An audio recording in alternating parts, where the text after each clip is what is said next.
الشوق يبقى في اغترابي فقير في الحياة من الصحاب ومن Assalamu alaikum tout le monde, j'espère que vous allez bien et bienvenue dans un nouveau Yastalk.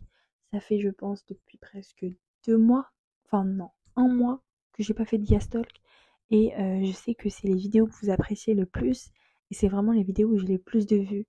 Donc j'ai décidé aujourd'hui de revenir avec un petit Yastalk. J'espère que mes nouveaux concepts vous auront plu. Là j'essaye un peu de revenir à mes concepts habituels qui sont de vraiment discuter avec vous et de vous montrer des très beaux paysages, toujours dans le but et dans l'objectif de s'améliorer, Inch'Allah, dans notre dunya et dans notre khira surtout, car c'est l'objectif premier de notre vie, c'est l'adoration.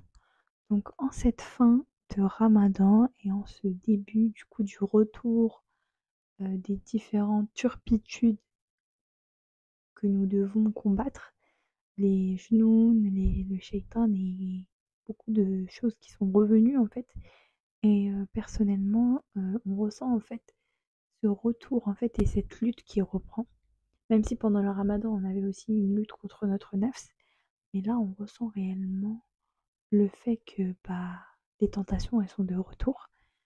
Et je me suis dit, ce serait pas mal de parler de ça. Donc de parler du ramadan et aussi de se demander ensemble, de se questionner ensemble sur nos acquis, qu'est-ce qu'on a acquis pendant le ramadan et quelles sont les habitudes que nous allons poursuivre même après le ramadan. Donc l'épisode du jour, c'est le ramadan est passé et après. Donc ce ramadan, pour moi, fut un ramadan incroyable, alhamdoulilah. Et j'ai vraiment mis du mien. Et c'est la première fois où je sors d'un ramadan où je me sens, alhamdoulilah, satisfaite.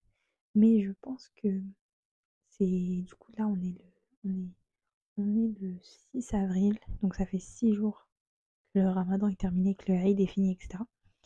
Et je ressens un petit peu une insatisfaction. Je ressens une mini baisse de foi, on va dire.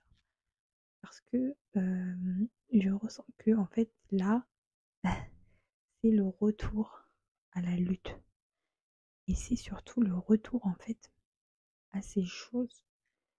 Enfin, c'est dire au revoir à cette période qu'on aimait et qu'on adorait, qui était le ramadan.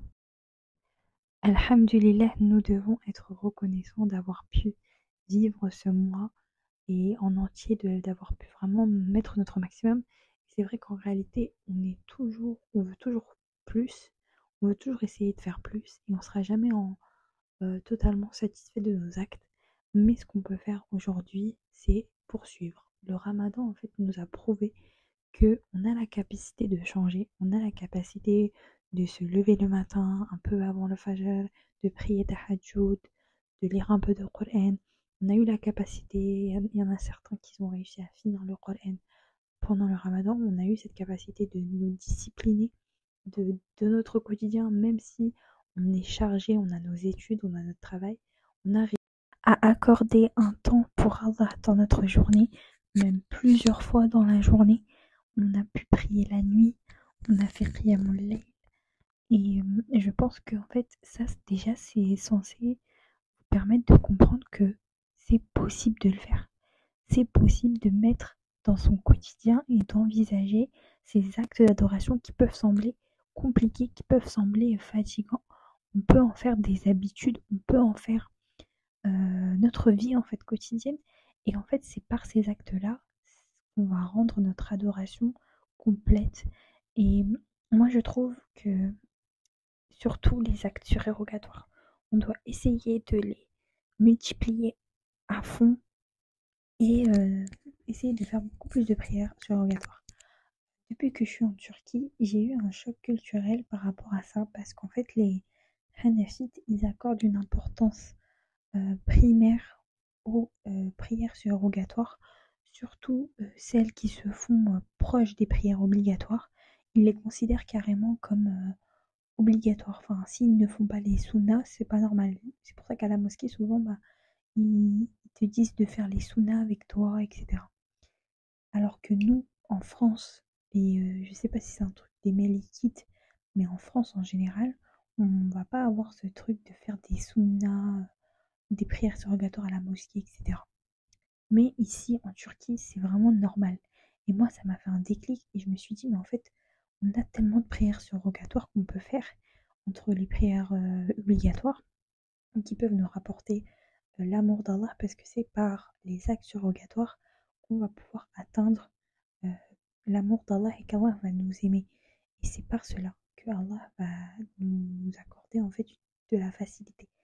Plus tu fais des actes surrogatoires, plus tu vas habituer ton corps et ton cœur à ça, à l'adoration, et plus ton cœur et ton nefs va en demander encore et encore.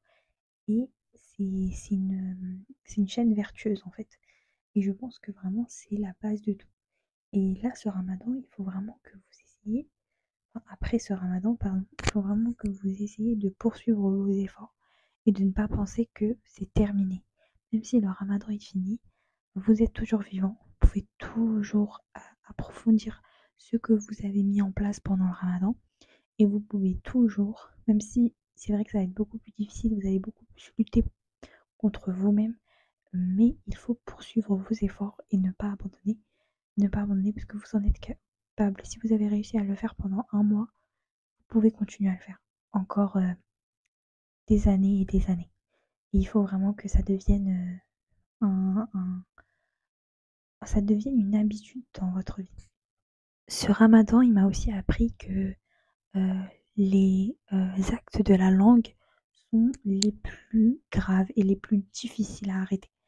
En fait, je regardais beaucoup de rappels, je regardais notamment les vidéos de Haifa Younis, je vous les ai partagées dans mes posts sur YouTube. Et en fait, ces vidéos se concentraient notamment sur comment faire pour améliorer son comportement, comment faire pour tester sa sincérité envers Allah, etc. Et c'était vraiment très spirituel, très vraiment sur le, sur, le fait de juger ça, son âme.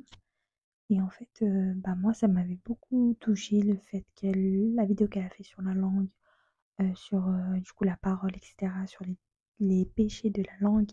On ne se rend pas compte que en fait, il y a beaucoup de gens qui vont rentrer en enfer à cause de leur langue.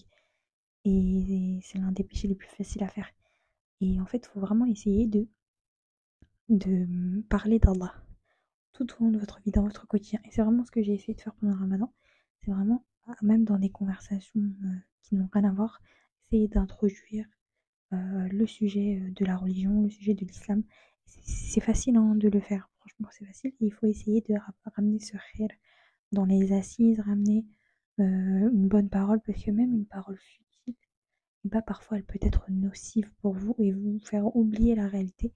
Il faut essayer de vraiment penser à Allah souvent et, et vraiment essayer de le propager autour de vous, de faire da'wah et d'en parler aux autres et de montrer que c'est un sujet qui est important pour vous. Parce que souvent, surtout en France, on efface la religion. On efface la religion des réseaux sociaux, on efface la religion de la politique, on efface la religion de votre quotidien. On vous force à enlever le hijab, on ne vous laisse pas porter enfin, faire vos prières à l'heure. On essaye d'effacer en fait votre identité. Et il faut pas penser ça, il faut pas penser que parler de religion c'est un sujet tabou. Parler de religion, c'est faire de l'ostentation. Non, parler de la religion, ça vous permet de vous rappeler Allah. Ça vous permet de remettre les pendules à l'heure et d'avoir en fait des conversations qui vont être utiles pour vous. Et si vous mettez votre intention que lorsque vous allez parler d'Allah, c'est vraiment pour qu'Allah il soit satisfait de vous, et ben il n'y a pas de quoi penser à une ostentation ou quoi que ce soit. Il ne faut pas avoir l'ostentation facile. Il faut vraiment essayer de montrer que Allah est important dans votre vie. Si vous ne parlez pas d'Allah, ça veut dire qu'il n'est pas important. Et vraiment essayer de vous introduire dans des conversations qui sont utiles. Et tenter de vraiment essayer de finaliser cela. Et de tenir votre langue, de réfléchir avant de parler surtout. Parce qu'on ne connaît pas les conséquences de ce qu'on va dire. Et il faut vraiment absolument vous concentrer sur vous-même. Le ramadan, il m'a aussi appris que je n'ai besoin de rien, à part Allah. Vraiment, le ramadan, il m'a vraiment appris que dans la vie, on peut avoir les amis, la famille avec nous. Surtout le fait en fait d'être seul, sans la famille. ça m'a prouvé qu'en fait, parfois, il y a un avantage à être seul, à s'isoler, parce qu'en fait, on a beaucoup plus de temps pour soi-même, beaucoup plus de temps pour se juger soi-même, beaucoup plus de temps pour faire la muhasaba. Et le fait d'être avec des nouvelles personnes qui vous apprennent de nouvelles choses, qui vous montrent des facettes que vous allez apprécier chez eux et que vous allez tenter de ressembler à ces facettes-là. Et aussi, vous allez avoir des personnes qui vont vous élever, vous permettre de voir des défauts que vous n'avez pas vus sur vous-même et essayer de les améliorer. Être toujours dans l'introspection, toujours dans le jugement de votre âme. Ne pas penser que tout est acquis, que la vie, en fait, elle sera. Enfin, aujourd'hui, on est vivant. Profitez du fait que vous êtes vivant aujourd'hui pour changer. Et n'attendez pas la fin de votre vie pour le faire. Faites-le maintenant parce que vous ne savez pas si demain vous êtes là.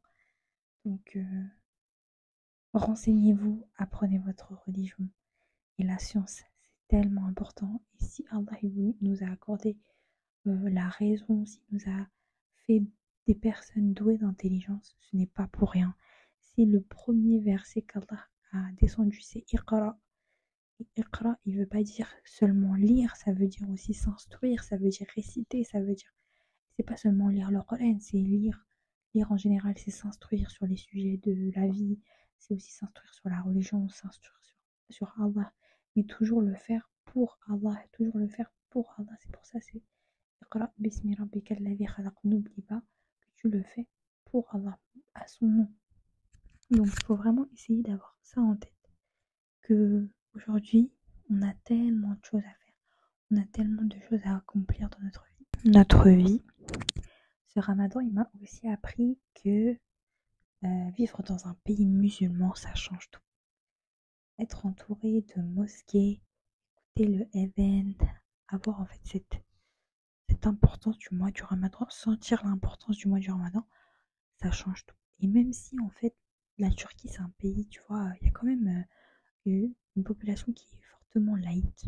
On ressent quand même le ramadan, on ressent quand même la beauté du ramadan et ça change tout. Même si alhamdoulilah en France aussi on le ressent, mais c'est moindre. On essaie toujours d'effacer ça, on essaie toujours on est toujours occupé on va dire, et on a moins de temps libre. En fait je pense que ce qui a changé c'est vraiment le fait d'avoir du temps libre. Ça change tout. Mais en réalité je sais que si on s'organise bien, même si on a une vie chargée, on peut essayer de faire de notre mieux. Si on se lève tôt, si on se lève al-fajr, on se lève un peu plus tôt, on peut toujours essayer d'avoir une routine religieuse qui est riche, mais en même temps qui est adaptée à notre quotidien qui peut être parfois très très encombrant. Mais voilà, toujours se rappeler que la dunya c'est un temps, mais il faut toujours accorder plus de temps à la akhira. Et essayer vraiment d'avoir une balance en fait entre votre dunya et votre akhira. Avoir des moments où vous êtes dans la dunya, mais votre dunya elle est toujours liée à votre akhira. C'est-à-dire que vos actes que vous allez faire, vos actes mondains, seront toujours avec une intention de satisfaire Allah. Si vous allez travailler, vous allez toujours avoir dans votre tête cette intention de travailler pour subvenir à vos besoins, pour subvenir à votre famille et qui sera aussi un acte d'adoration. Donc voilà, toujours avoir ça en tête. Toujours lier votre vie, centrer votre vie surtout vers Allah. Et continuez vos efforts, vous en êtes capable et vous allez réussir, Inch'Allah, à atteindre le maximum de votre capacité.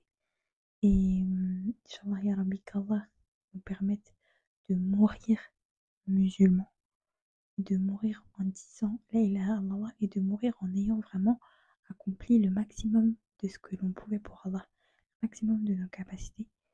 Et voilà, ne jamais oublier que aujourd'hui on a une chance d'être vivant, on a une chance de pouvoir modifier, de pouvoir changer, de pouvoir réparer nos erreurs, de pouvoir se repentir. Et vraiment, il faut la saisir, cette chance. Et il faut vraiment se donner les moyens parce que le paradis, c'est pas facile. C'est pas facile. Voilà, bref, je pense que je vais m'arrêter là pour cet épisode. En tout cas, j'espère que cet épisode vous aura plu. Et je vous retrouve, Inch'Allah, la semaine prochaine pour l'épisode 4 de Les grandes femmes de l'islam. Je vais vous faire, Inch'Allah. En fait, l'épisode 4, il a pris beaucoup plus de temps parce qu'en fait, Fatima bint Mohammed, radiallahu anha, en fait, c'est la fille du prophète sallallahu alayhi wa sallam. Et il y a tellement de choses à dire sur son histoire qu'en fait, ça m'a pris beaucoup plus de temps d'écrire l'épisode. Et j'ai beaucoup d'informations à synthétiser et à vous partager. Donc, vous inquiétez pas, je vous le ferai la semaine prochaine, Inch'Allah.